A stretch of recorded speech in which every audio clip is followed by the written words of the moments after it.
Welcome to The Explainer. Let's jump right in, because today we are breaking down a highly entertaining, strangely rhythmic, and honestly, a surprisingly grim piece of source text known as the Stone Troll.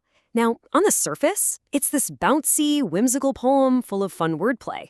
But as we're going to see, it's actually a pretty grave cautionary tale. It is literally a masterclass in what happens when you pick the absolute wrong battle and the sheer folly of letting your ego write checks that your anatomy just cannot cash. So here's a question to get us started. What happens when righteous anger meets an immovable object? Because that's the core theme of the narrative arc we're exploring today. We all know that feeling, right? You're perfectly, morally right about something. You've got the high ground. But what if the person, or, well, in this case, the giant monster, standing in your way simply does not care about your moral high ground? What actually happens when your righteous indignation crashes headfirst into a literal wall of stone? Well, to understand that collision, we've got to look at the source text. Just listen to this opening rhythm.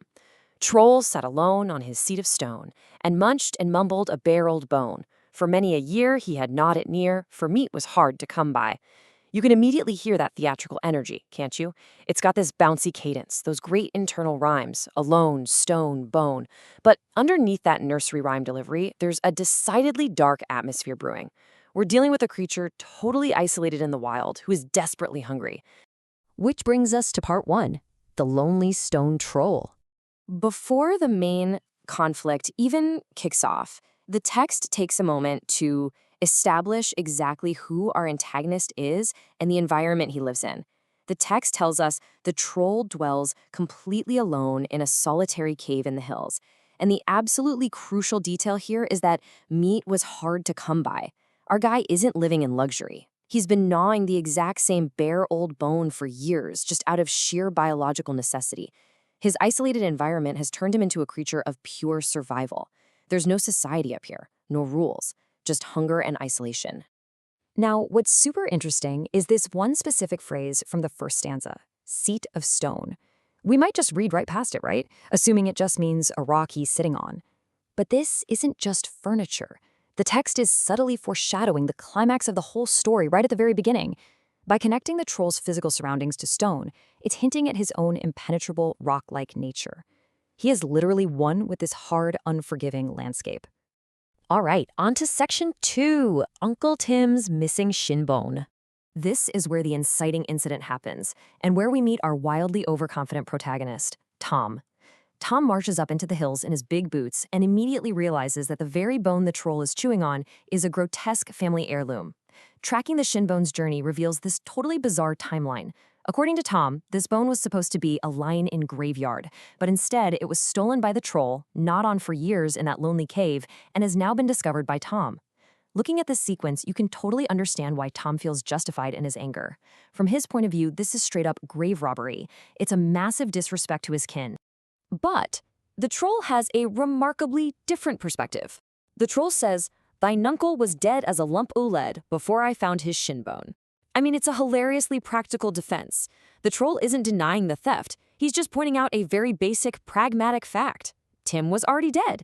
He was dead as a lump o' lead, meaning, obviously, he didn't need the bone anymore. The troll is basically asking, hey, he can spare a share for a poor old troll, right? It's a complete clash of two entirely different worldviews. That takes us to section 3, threatening the fresh meat. Here is where the argument over property rights and family honor takes a sudden, very dangerous turn. It really comes down to a clash of arguments. On one side, we have Tom's stance, which is based on civilized concepts, kinship, inheritance, strict property rights. But on the other side, the troll's argument is based entirely on the raw, unfiltered laws of nature, hunger and opportunity. The troll says he's tired of gnawing old bones and skins and suddenly realizes there is a way better meal standing right in front of him. The text drives this sudden shift in stakes home with this chillingly cheerful realization from the troll. A bit all fresh meat will go down sweet. The troll has decided to upgrade. He doesn't want Uncle Tim's old bone anymore. He wants Tom's fresh shins. He literally tells Tom, "I'll try my teeth on thee now." Tom came all the way up here to argue a legal and moral points, and the creature he's arguing with has just decided to make him dinner. Which leads us to section 4, the foolish sneak attack. Now, this is the exact moment where any rational person would run away. Fast. But Tom doesn't run. Instead, we are about to dive into what is possibly the worst tactical decision in literary history. The troll reaches out to grab his dinner, but his hands find empty air because Tom has slipped behind him. Let's just walk step by step through Tom's incredibly flawed battle plan here. Step 1. Demand a bone from a giant monster. Step 2. Argue abstract property rights with a creature dying of hunger. Step 3. Evade being eaten by slipping behind the beast. And Step 4. Deciding to physically assault the monster by giving him the boot. Yep, Tom thinks a swift kick is the ultimate solution here. The text uses a really specific colloquialism for this. It says Tom gave him the boot to learn him, as in he wanted to teach him a lesson. Now, what's really fascinating here is the sheer absurdity it highlights. Tom genuinely, actually believes that his big boots can somehow discipline a creature that lives in a cave and eats people. He thinks a physical bump of the boot on the seat will correct the troll's bad manners. It is literally the absolute peak of human arrogance, blinding someone to reality. And that arrogance brings us to part 5, harder than solid stone. We have arrived at the exact physical climax of the poem, the second Tom's foot connects with the troll's backside. And the anatomy contrast brilliantly illustrates why the attack fails so completely miserably. On one side, we have Tom. He's a human being, he has fleshy toes inside big boots. On the other side, we have the troll. The text explicitly tells us that the troll's flesh and bone is harder than stone. The poem actually compares kicking the troll to setting your boot to the mountain's root. Tom hasn't kicked a creature. He has essentially just punted a geological formation. So let's look at the immediate, very painful consequences of that kick. First, the old troll doesn't feel it at all, not even a flinch. Second, the troll actually laughs out loud when he hears Tom. And third, Tom groans in absolute agony because he knows his toes are the ones absorbing all that impact. The poem brilliantly flips the power dynamic completely back to the troll. And the troll didn't even have to lift a single finger. Tom literally defeated himself with his own righteous aggression.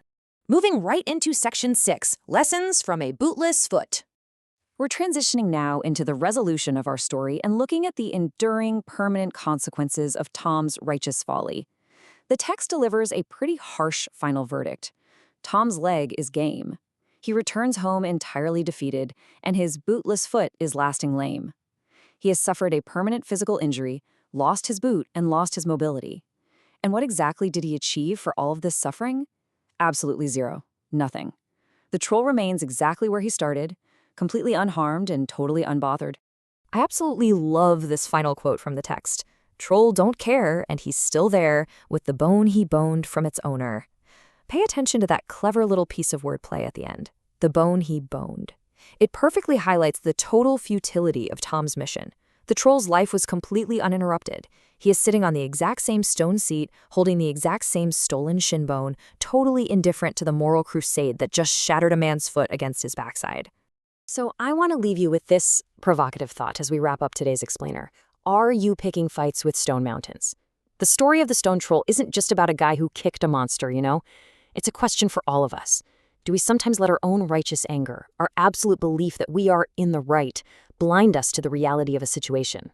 Do we engage in battles we mathematically, physically, or logically just cannot win, simply to prove a point? Because as Tom learned the hard way, being morally right doesn't do a thing to protect your toes when you decide to kick a mountain. Thank you so much for joining me on this explainer, and keep learning.